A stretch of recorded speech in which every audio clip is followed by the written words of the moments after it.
এই সফরটি আমরা বাংলার বিভিন্ন জায়গায় আমরা সকলে ডান হাত সামনে কথা বলবো না।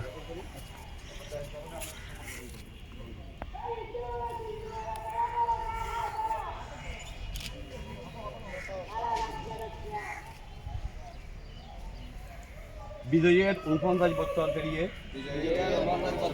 সুবর্ণ জয়ন্তীতে দাঁড়িয়ে আমি শপথ করিতেছি যে আত্মমানবতার সেবায় নিজেকে নিয়োজিত রাখিব।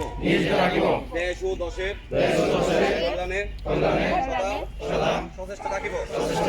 মানবতার কাজে জাতি ধর্ম বর্ণ গোত্র বৈষম্য করিব না। দেশের সার্বভৌমত্ব রক্ষায় জঙ্গিবাদ সহ বিরুদ্ধে থাকিব। যৌতুক মাদক ও ধূমপান মুক্ত সমাজ আগামী প্রজন্মকে উপহার দিব। নারীর প্রতি সহিংসতা প্রতিরোধ করে নারী শিশু বৃদ্ধদের নিরাপত্তা নিশ্চিত করিব। অপরের মতামতকে সবসময় শ্রদ্ধা ও সম্মান করিব। উগ্রবাদ ধর্মান্ধতা পরিহার করিব। নিয়মিত রক্তদান করিব। রক্তদানে উৎসাহ প্রদান করিব। অসহায় অবহেলিত ও অভুক্তদের পাশে সদা থাকিব। অন্যের বিপদে এগিয়ে যাব।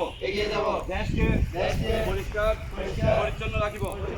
হে আল্লাহ আমাকে শক্তি দিন, আমি যেন বাংলাদেশকে মুক্তিযুদ্ধের চেতনায় একটি আদর্শ রাষ্ট্র হিসেবে গড়ে তুলতে পারি। আমিন। ধন্যবাদ।